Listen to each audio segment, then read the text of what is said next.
I have the pleasure to present to you Dr. Martin Luther King, Jr.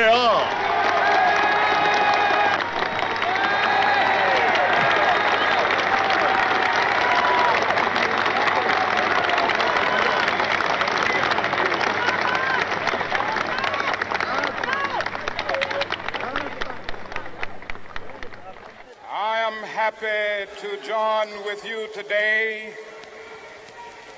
in what will go down in history as the greatest demonstration for freedom in the history of our nation.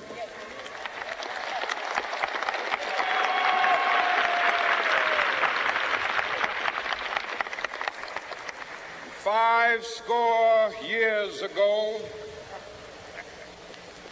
a great American in whose symbolic shadow we stand today signed the Emancipation Proclamation. This momentous decree came as a great beacon light of hope to millions of Negro slaves who had been seared in the flames of withering injustice. It came as a joyous daybreak to end the long night of their captivity. But 100 years later, the Negro still is not free. 100 years later, the life of the Negro is still sadly crippled by the manacles of segregation and the chains of discrimination. 100 years later, the Negro lives on a lonely island of poverty in the midst of a vast ocean of material prosperity. This nation will rise up and live out the true meaning of its creed. We hold these truths to be self-evident, that all men are created equal.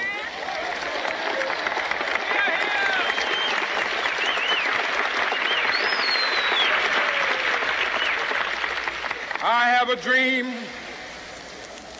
that one day on the red hills of Georgia, the sons of former slaves and the sons of former slave owners will be able to sit down together at the table of brotherhood. I have a dream that one day, even the state of Mississippi, a state sweltering with the heat of injustice, sweltering with the heat of oppression, will be transformed into an oasis of freedom and justice. I have a dream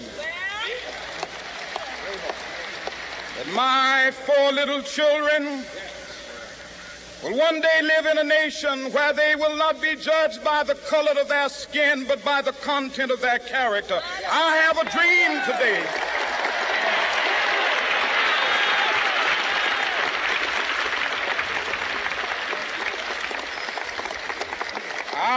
a dream that one day down in Alabama, with its vicious racists, with its governor having his lips dripping with the words of interposition and nullification, one day right there in Alabama, little black boys and black girls will be able to join hands with little white boys and white girls as sisters and brothers. I have a dream today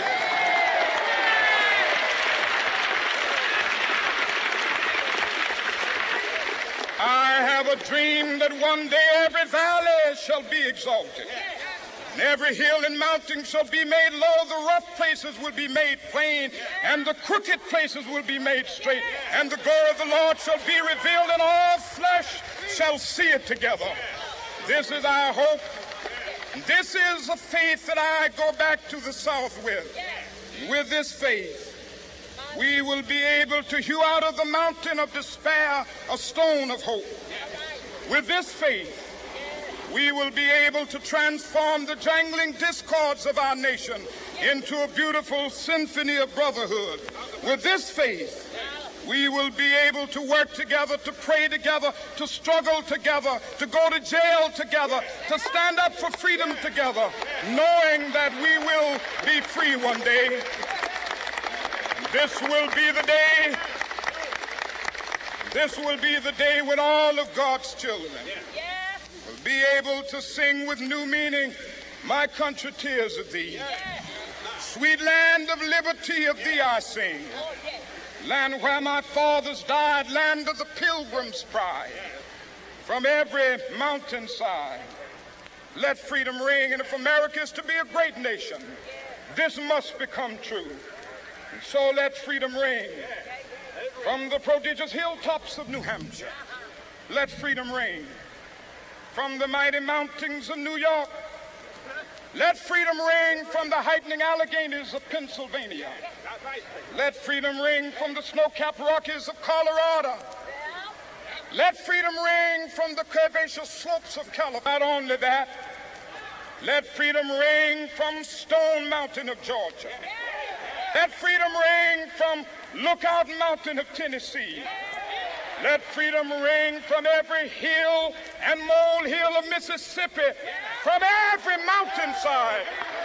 Let freedom ring. And when this happens, when we allow freedom ring, when we let it ring from every village and every hamlet, from every state and every city, we will be able to speed up that day when all of God's children, black men and white men, Jews and Gentiles, Protestants and Catholics, will be able to join hands and sing in the words of the old Negro spiritual. Free at last, thank God Almighty.